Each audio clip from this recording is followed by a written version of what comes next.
क्यों हर रोज घट रही है श्री कृष्ण जी के गोवर्धन पर्वत की ऊंचाई? क्या है इसके पीछे का रहस्य? दिवाली के अगले दिन कार्तिक शुक्ल प्रतिपदा तिथि को गोवर्धन पूजा की जाती है। श्री कृष्ण ने इंद्रदेव के प्रकोप से गोकुल वासियों को बचाने के लिए तर्जनी उंगली पर गोवर्धन पर्वत उठा लिया था। तभी से इस त्योहार को मनाने की परंपरा चली आ रही है। धार्मिक मान्यताओं के अनुसार एक जमाने में इस पर्वत की विशालकाय ऊंचाई के पीछे सूरज तक छिप जाता था, लेकिन आज इसका कद रोजाना मुट्ठी भर कम हो रहा है। ऐसा कहा जाता है कि 5000 साल पहले गोवर्धन पर्वत करीब 30,000 मीटर ऊंचा हुआ करता था। आज इसकी ऊंचाई सिर्फ 25 से 30 मीटर रह गई है। मगर क्यों? आइए आपको बताते हैं। ऐसी मान्यता है कि एक ऋषि के श्राप के चलते इस पर्वत की ऊंचाई आज तक घट रही है। एक धार्मिक कथा के अनुसार एक बार ऋषि पुलस्त्य गिरिराज पर्वत के नजदीक से होकर गुजर रहे थे। इस पर्वत की खूबसूरती उन्हें काफी रास आई। ऋषि ने द्रोणाचल से आग्रह किया कि मैं काशी रहता हूँ और आप अपना पुत्र गोवर्धन मुझे दे दीजिए, मैं इसे काशी में स्थापित करना चाहता हूँ। द्रोणाचल ये बात सुनकर बहुत दुखी थे। हालांकि गोवर्धन ने संत से कहा कि मैं आपके साथ चलने को तैयार हूँ, लेकिन आपको एक वचन देना होगा।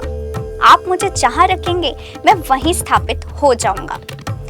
ऋषि ने वचन दे दिया। गोवर्धन ने कहा कि मैं 2 योजन ऊंचा हूँ और 5 योजन चौड़ा हूँ। आप मुझे काशी कैसे लेकर जाएंगे? ऋषि ने जवाब दिया कि मैं तपोबल के जरिए तुम्हें हथेली पर लेकर जाऊंगा। रास्ते में जब ब्रजधाम आया तो गोवर्धन को याद आया कि भगवान श्री कृष्ण बाल्यकाल में लीला कर रहे हैं। गोवर्धन पर्वत ऋषि के हाथ पर धीरे धीरे अपना भार बढ़ाने लगा, जिससे उसकी तपस्या भंग होने लगी। ऋषि ने गोवर्धन पर्वत को वहीं रख दिया और वचन तोड़ दिया। इसके बाद ऋषि ने पर्वत को उठाने की कई बार कोशिश की, लेकिन वो उसे हिला भी नहीं सके। तब ऋषि ने आक्रोश में आकर गोवर्धन को श्राप दे दिया कि तुम्हारा विशालकाय कद रोज तिल तिल कम होता रहेगा। कहते हैं कि तभी से गोवर्धन पर्वत का कद घटता जा रहा है। हिंदू धर्म में गोवर्धन पर्वत की परिक्रमा का बड़ा महत्व है। ऐसा कहा जाता है कि अगर कोई व्यक्ति चारों धाम की यात्रा नहीं कर पा रहा है तो उसे गोवर्धन पर्वत की परिक्रमा जरूर करनी चाहिए। इससे मनचाहा फल प्राप्त होता है। गोवर्धन पर्वत तकरीबन 10 किलोमीटर तक फैला हुआ है। गोवर्धन पर्वत की परिक्रमा लगभग 21 किलोमीटर की है। इसे पूरा करने में 5 से 6 घंटे तक का समय लगता है। ये पर्वत उत्तर प्रदेश और राजस्थान 2 राज्यों में विभाजित है।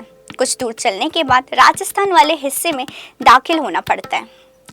इंस्टाफिट की तरफ से आप सभी को गोवर्धन की हार्दिक शुभकामनाएं।